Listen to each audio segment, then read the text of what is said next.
Let's start from the beginning with the background to globalization.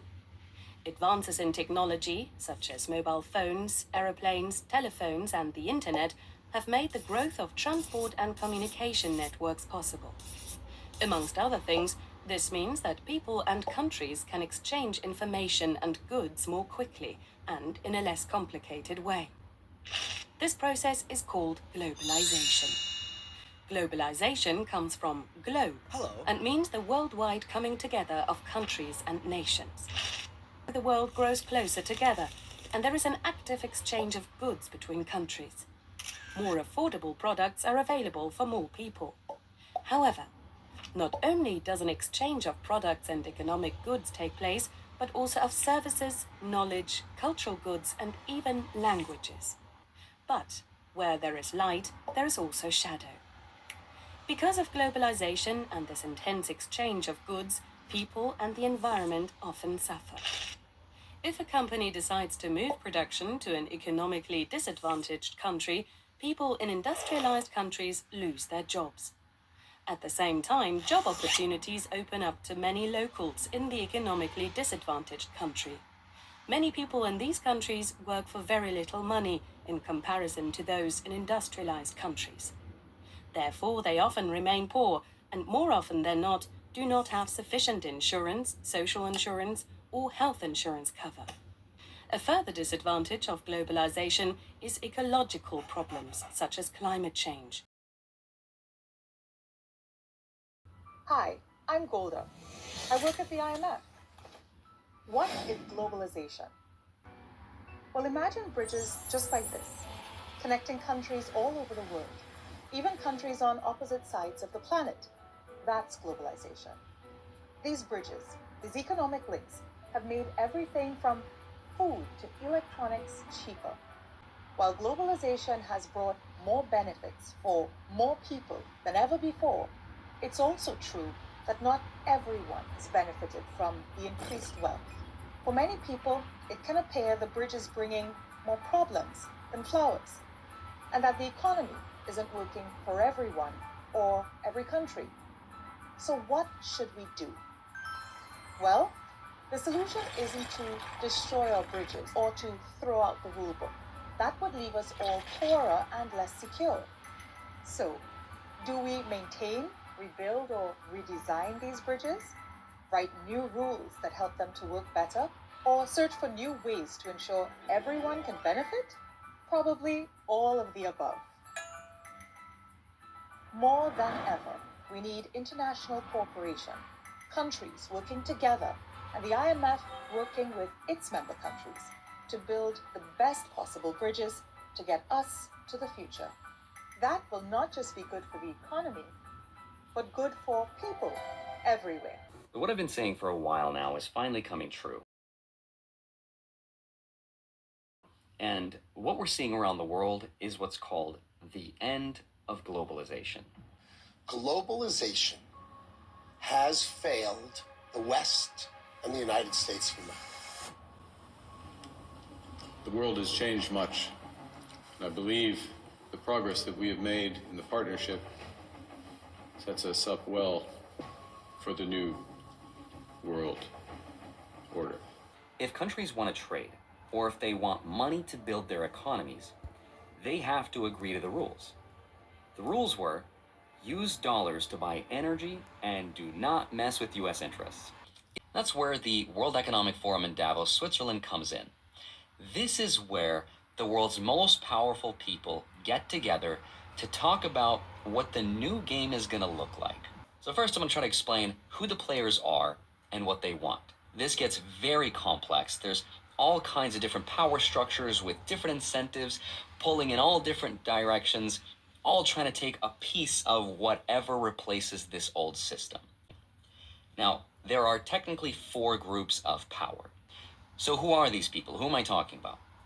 Well, at the very top, these are the asset managers. And at the top of that food chain are 3 specific ones. They're the apex predators of this structure. And that is BlackRock, Vanguard, and State Street, which together manage tens of trillions of dollars. Now, they thrive in a world where money or capital can move anywhere, anyplace, anytime. Larry Fink is at the top of this food chain. He is the top G here. And what you have to understand about this power structure is that it does not need to pass laws or control the military. The second group of power players are what you might call the sovereigns, right? And these are the leaders of Tier 1 nations. Tier 1 meaning those with access to nuclear weapons. Now, a sovereign is someone that believes globalization is a threat to their power and control. A sovereign is not necessarily trying to win the globalization game. They're just trying not to lose control. And their power comes from things like laws, borders, tariffs, and sometimes they're even willing to sacrifice their market for their sovereignty, their independence. And they're willing to put up with some economic pain not to lose control over industry, energy, and security. Now, who are they specifically, right? Well, that might be someone like Vladimir Putin, right? A guy who doesn't want to privatize his nation's resources. Same can be said of China's Xi Jinping. He prefers state control and long-term growth over access to Western capital. Same can also be said of North Korea's Kim Jong-un. Same but different.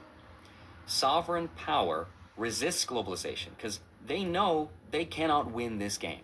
So in a nutshell, they understand that to allow transnational capital in their countries would mean giving up all the leverage that they have.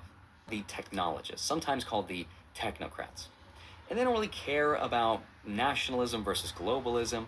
They mostly care about things like efficiency, scale, and networks. Okay, so now that you hopefully understand who the players are, the next question is, what do they actually want? So let me start with the most powerful group of them all, which is the financial industrial complex. What they want is a world where money or capital stays liquid, fast, and controllable. Deglobalization is a problem for them because borders slow money down. So that's the financial industrial complex, or the FIC structure. That's power player number one. Power player number two are the sovereigns. Now, what do the sovereigns want?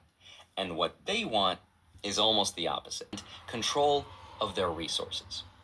Their ideal world is where they control their energy, their food, their industry, their security, even if that means slower growth and slower markets, right? Some countries just want to be left alone. And then there's the military industrial complex.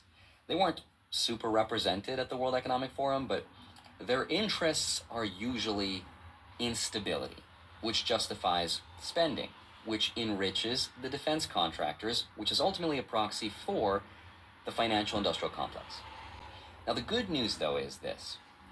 If all goes well, the world should not be going to World War III. Instead, we should hopefully see less invasion and less occupation because the forever war model is unwinding. So, in a nutshell, asset managers want programmable money, the crypto people want to have competition, the banks want to not be irrelevant, sovereigns want control over their own countries without being destabilized while having a seat at the table, technologists want access to money, and the military is there to just enforce the rules. Now, a lot of what I said is overly simplified in this video, but it is based on provable information. This is just power versus power. And there's a lot that I don't want to say, not because I'm not allowed to, but because I don't want to sound like a conspiracy theorist. But if I could just give you my personal opinion about all of it, I think that all of this has already been negotiated. And what we're watching is just political theater. What we're seeing in Venezuela and Greenland and Russia, it's just theater to justify it all. It's geopolitical posturing for the countries. They're like, okay, in this new game, how do I want to be perceived? Am I weak? Am I strong? Who am I, right? What is my identity here? That is the theater, and this is the algorithms making us engage in all of it. But the reality is that the range of possible outcomes for all these possible futures has already been pre-negotiated. But the general big idea, I think, has already been established. I can't prove it, but that's just my theory.